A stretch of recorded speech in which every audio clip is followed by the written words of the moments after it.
The Lean Product Playbook by Dan Olsen. Picture this. It's the height of the space race. The United States is pouring billions into the Apollo program, determined to land a man on the moon. Every single detail is being meticulously engineered, down to the smallest instrument. Then a problem arises, a simple one, but critical. How will the astronauts write in zero gravity? Here's the thing about normal ballpoint pens. They rely on gravity to pull the ink down onto the ball. In space, that ink would just float around uselessly. So NASA's contractors got to work. The Fisher Pen Company spent over $1 million of its own money developing a solution. After years of research, they invented something extraordinary: the space pen. It was a marvel of engineering, using a pressurized nitrogen cartridge to force the ink out. It could write upside down, underwater, on greasy surfaces, and of course, in the weightlessness of space. The perfect solution. Meanwhile, what were the Russians doing? They were facing the exact same problem. How did their cosmonauts record notes in orbit? They used a pencil. Now, this story is a bit of a legend, and the truth is more complex. Turns out pencil dust can be dangerous in a spacecraft. But the core lesson is one of the most powerful I've ever come across, and it's the very soul of the book we're exploring today, The Lean Product Playbook by Dan Olsen. It's a lesson about the difference between falling in love with a solution and falling in love with a problem. Most products, most companies, and even most personal projects fail, not because of lack of effort, money, or intelligence. They fail for one simple reason. They build something nobody wants. They create the $1 million space pen when all people really needed was a way to write. They build a magnificent solution to a problem that doesn't exist or that people don't care enough about. Dan Olsen has been in the trenches of Silicon Valley, working with giants like Facebook and Intuit. He's dedicated his life to fixing this. He's created a playbook, a step-by-step guide, not just for building products, but for discovering what people truly need and delivering it to them. Today I'm going to walk you through that playbook. By the end of our time together, you won't just understand why so many ideas fail. You'll have a clear, simple framework for making sure yours succeeds. Whether you're dreaming of starting a billion-dollar company, launching a small app, or even just starting a club at school, the principles we're about to uncover will give you the map you need to create something people will genuinely love. So let's begin. Let me ask you a question. Have you ever had an idea that you were absolutely certain was brilliant? A world-changing app, a revolutionary business, a project that you just knew would be a massive success? We've all been there. We get so excited about our idea, about our solution, that we rush off to build it. We spend weeks, months, maybe even years, pouring our heart and soul into creating this perfect thing. And then we launch it. And crickets. Nobody signs up, nobody buys it, nobody cares. It's heartbreaking, and it's the unfortunate reality for the vast majority of new products. Dan Olsen saw this happen over and over again. He saw brilliant engineers and passionate entrepreneurs build incredible things that ultimately failed. And he asked the most important question: why? The answer he found is the cornerstone of his entire philosophy. The main reason products fail is because they never achieve something he calls product-market fit. It sounds like fancy business jargon, but the idea is incredibly simple and powerful. Product-market fit means being in a good market with a product that can satisfy that market. In even simpler terms, it means you've built something that creates significant value for people. You're meeting a real need in a way that's better than any other option out there. Think about the products you truly love. The ones you can't live without. Your iPhone, Spotify, Google Maps. They're not just well-designed. They solve a deep, fundamental need for you.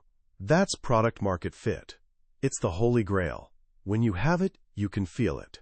Customers are banging down your door. Your metrics are soaring, and you can't keep up with demand. When you don't have it, you can feel that too. Your marketing isn't working. Customers aren't sticking around, and the whole thing feels like you're pushing a giant boulder uphill. So the billion-dollar question becomes, how do you get it? This is where Olsen gives us our first tool, and it's a beautiful one. He calls it the product market fit pyramid. Imagine a pyramid split into two sections. The bottom section is the market, and the top section is the product. Your goal is to make these two sections fit together perfectly. Let's start at the very bottom, the foundation of the entire pyramid. This first layer is your target customer. You have to know, with crystal clarity, who you are building this for. It's not everyone. Everyone is no one. Is it for busy moms in their 30s? Is it for college students who love video games? Is it for small business owners who struggle with accounting? Every decision you make flows from this one. Different people have different needs. If you don't know who you're serving, you can't possibly know what they need. This leads us to the next layer up, still in the market section, the customer's underserved needs. This is the heart of the problem space. What are the pain points, the desires, the jobs to be done that your target customer has? And crucially, which of those needs are not being met well by the current solutions out there? This is where so many people go wrong. They enter a market where customers are already perfectly happy. You don't want to be the 47th personal finance app that does the exact same thing as the other 46. You want to find where people are frustrated, where they're settling, where they're using a clumsy workaround because nothing better exists. That's your opportunity. These two bottom layers, the target customer and their underserved needs, make up the market. They are the reality you cannot change. You can only understand them. Now we move to the top half of the pyramid, the product. This is what you build. The first layer of the product, sitting directly on top of the underserved needs, is your value proposition. This is your strategy. It's your plan for how you are going to meet those underserved needs better than anyone else. Your value proposition is what makes you different and valuable. It's not just a list of features, it's the promise of a benefit. Google's value proposition wasn't, quote, a search engine with a PageRank algorithm. It was the most relevant search results. Uber's wasn't an app with a map. It was the easiest way to get a ride. Strategy means saying no to 100 other things, so you can be the absolute best at the one thing that matters most to your target customer. Once you have your value proposition, you move up to the next layer, your feature set. These are the specific things your product will do to deliver on your value proposition.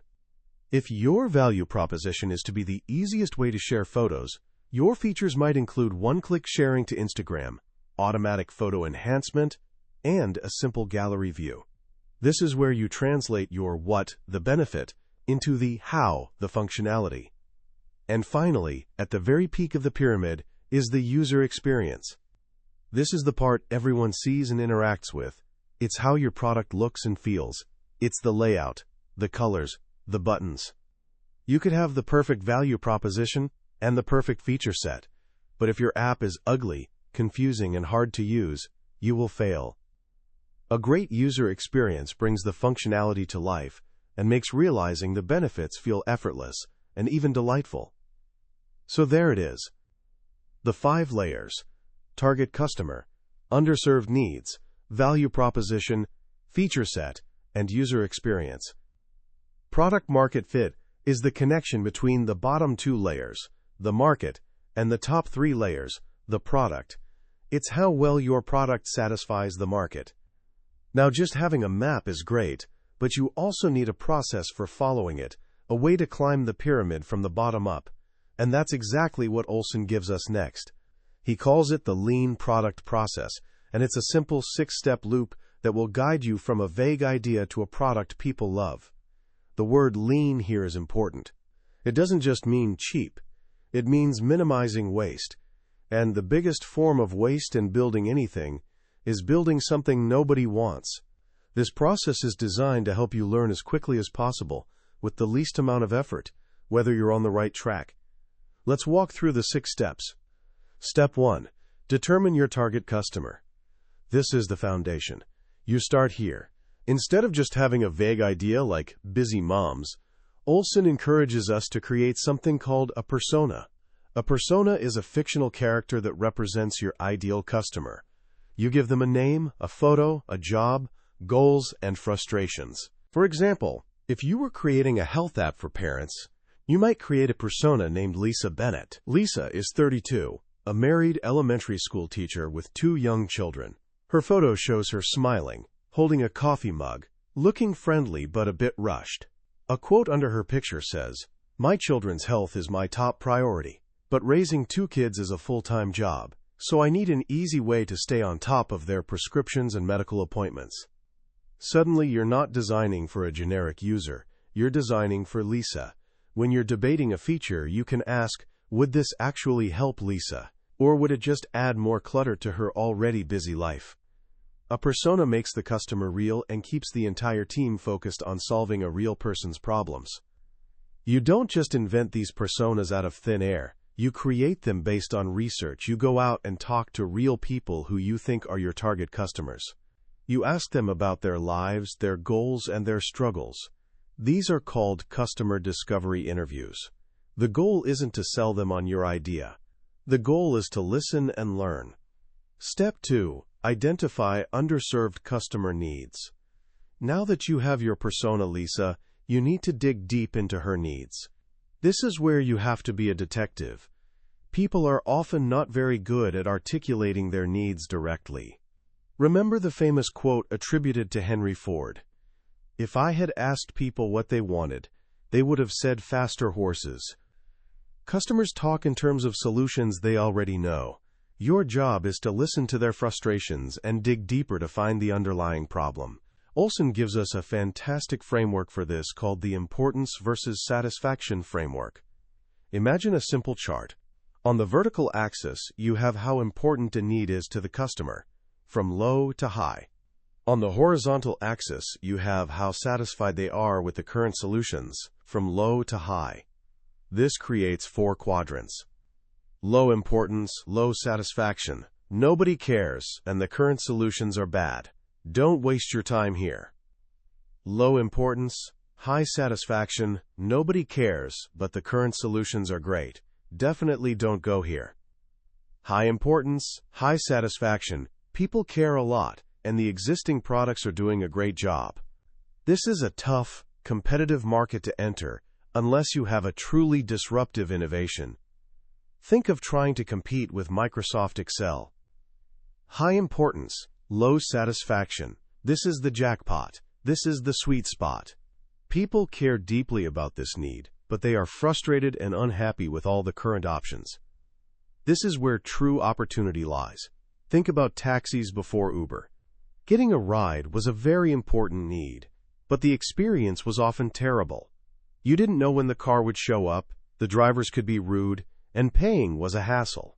It was a market ripe for disruption because it was sitting squarely in that high importance, low satisfaction quadrant. Your goal in this step is to find those underserved needs for your target customer. Step 3. Define your value proposition. You've found the opportunity. Now, how are you going to seize it? This is where you define your strategy. You can't be the best at everything.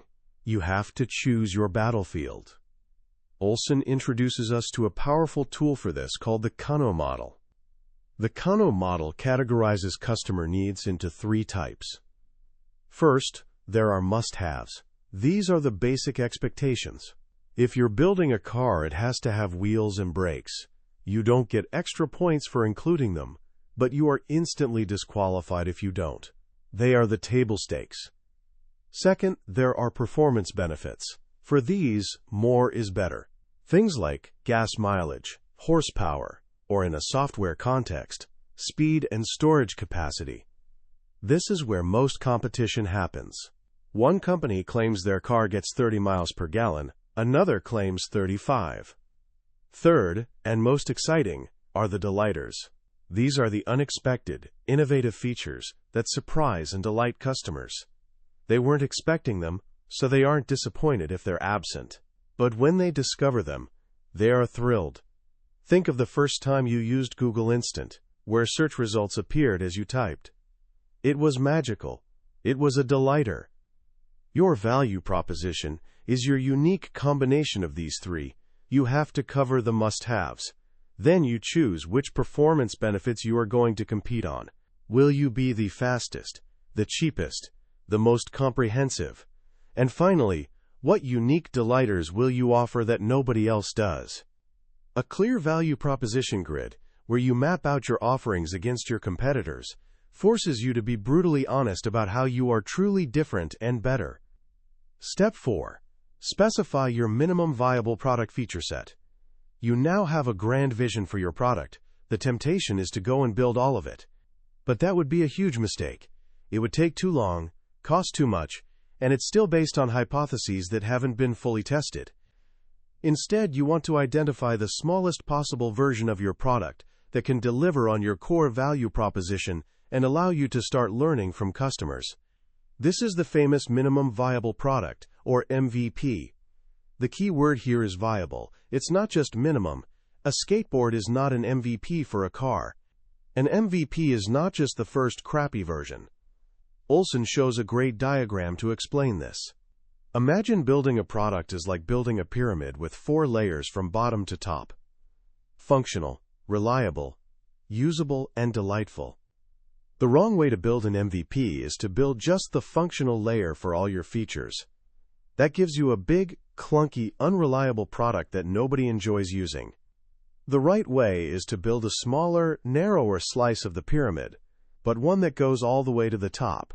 Your MVP should have limited functionality, but that functionality should be reliable, usable, and even a little delightful.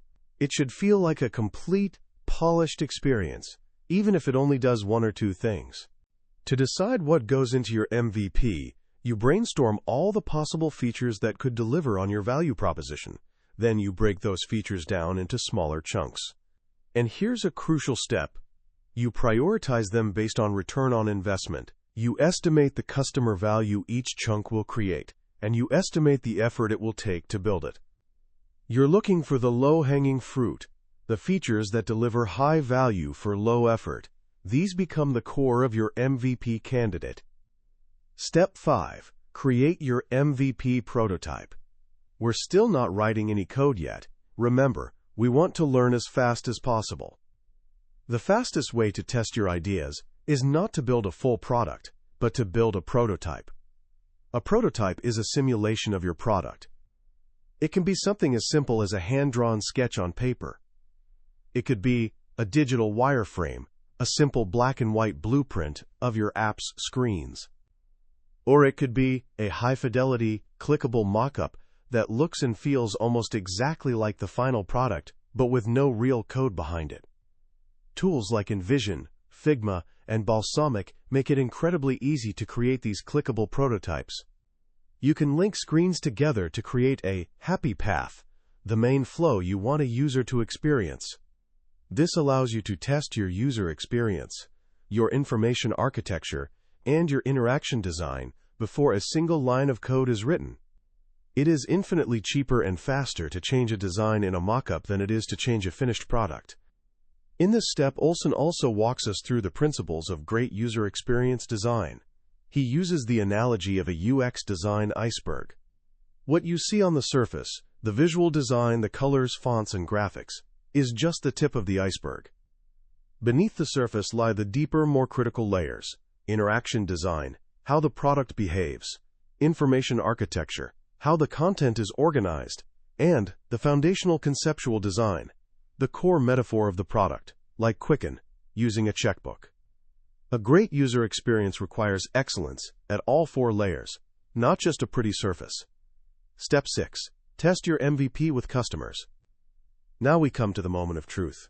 You take your prototype and you put it in front of real people from your target audience. This is where the rubber meets the road. This isn't about asking them, "Do you like it?" That's a useless question. People are generally nice and don't want to hurt your feelings. Instead, you conduct a proper usability test.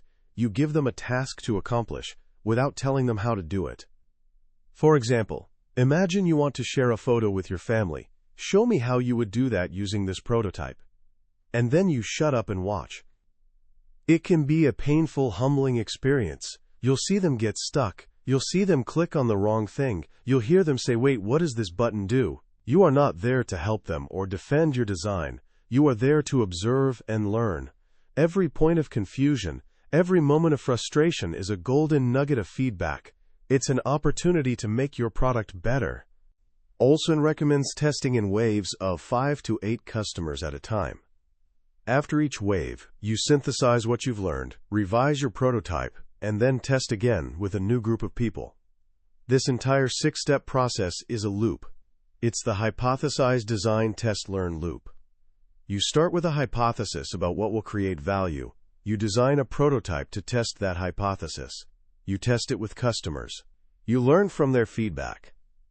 And you use that learning to form a new, better hypothesis for the next cycle. With each turn of the crank, you get closer to product-market fit. You might discover that a feature you thought was critical is actually unimportant. You might discover a new, urgent need that you had completely overlooked. Your ratings for value and ease of use should steadily climb from one wave to the next. Sometimes you'll find that you're just not making progress. You're stuck. Your users are lukewarm. This is where you face a tough decision: persevere or pivot. A pivot is not a small tweak. It's a significant change in direction. It's a change in one of your fundamental hypotheses. Maybe you realize you have the wrong target customer. Maybe your value proposition is off. The photo-sharing app Flickr famously started as an online game. The game wasn't working, but they noticed people loved the photo-sharing tool they had built into it. They pivoted, focused entirely on photos, and became a massive success. A pivot isn't a failure. It's a course correction based on validated learning. Once you have iterated and pivoted your way to a prototype that consistently gets rave reviews from your target customers, when they say, "Wow, this is amazing. When can I get this?" that's when you finally have the confidence to move on. That's when you build the real thing. Olsen dedicates the final part of his book to what happens next. He explains how to build your product using agile development. This means you build the product in small, incremental pieces, in short cycles called sprints.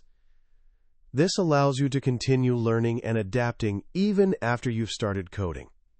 And once your product is launched, you enter a new phase of learning. You can now use analytics.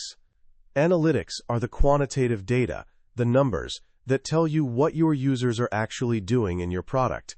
Qualitative user testing tells you why people do things. Analytics tells you what they do and how many of them do it. One of the most important metrics to track is your retention rate. This measures what percentage of your customers are still actively using your product over time. A retention curve that flattens out over time, instead of dropping to zero, is the strongest quantitative signal you can have that you've achieved product-market fit. It means you've built something that has become a lasting part of people's lives. You use analytics to identify the metric that matters most for your business right now. You create the equation of your business to understand how different levers, like acquiring new users, converting them, and retaining them, all fit together. And you use techniques like A/B testing to scientifically experiment with changes and optimize your product for growth. But at its heart, the entire playbook comes back to that one simple foundational idea. It's not about your brilliant solution. It's not about your amazing technology. It's about a deep, humble, and relentless focus on the customer and their underserved needs.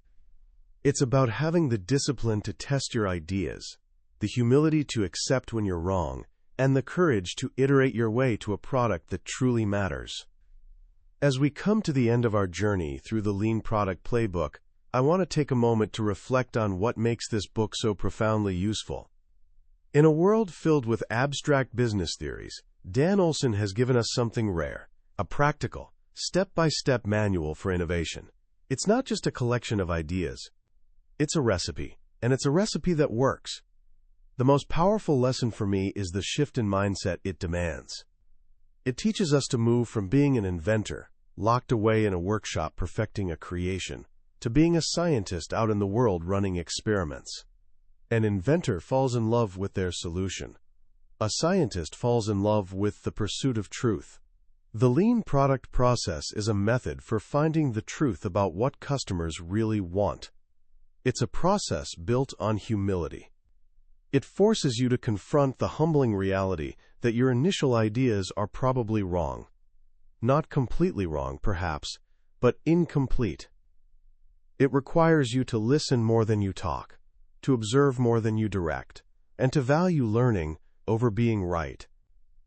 In a culture that often celebrates the myth of the lone genius who intuits a brilliant product out of thin air, Olsen reminds us that greatness is almost always the result of a messy, iterative process of trial, error, and feedback. The product-market fit pyramid is such an elegant and powerful mental model. It gives you a structure for your thinking. Before I encountered this framework, I, like many others, would often jumble up ideas about features, target markets, and business models. The pyramid forces you to build from a solid foundation. Are you clear on your target customer? No? Then don't even think about features yet. Do you understand their underserved needs?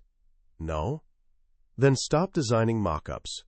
It instills a discipline that prevents you from building a beautiful castle on a foundation of sand. So how can you start applying this today in your own life? You don't need to be a Silicon Valley entrepreneur. Here's a simple action you can take.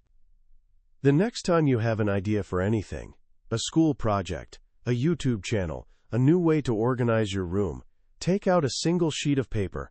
Don't open your laptop. Don't start designing. Just take out that piece of paper and at the top, write down your answers to two simple questions. 1. Who, specifically, is this for? Your target customer. 2. What important problem do they have that isn't being solved well right now? Their underserved need.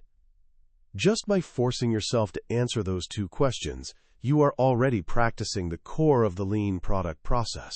You are starting in the problem space. You are putting the customer, not your solution, at the center of the universe. It's a small step, but it's the beginning of a journey that can lead to creating something truly remarkable. That was a summary of the Lean Product Playbook by Dan Olsen. We've covered the core ideas today, but I'll be honest with you, a summary can only show you the map. The real adventure happens when you take the journey yourself. The true value of this book is in the details, the specific examples, and the deep-seated wisdom that comes from an author who has lived these principles. This summary is designed to help you decide if this book is worth your time and attention. If anything we've talked about has sparked a fire in you, if it has made you look at your own ideas in a new light, then I encourage you to grab a copy. Reading it isn't just about learning a process, it's about internalizing a mindset that can genuinely change how you bring ideas to life. You can find a link to the book in the description below. Also, if you found this summary valuable, please do me a small favor and hit that like button and subscribe to the channel so you don't miss our next journey into another life-changing book. Every subscription helps us continue our mission of bringing the world's most powerful ideas to you. Let's keep learning and growing together.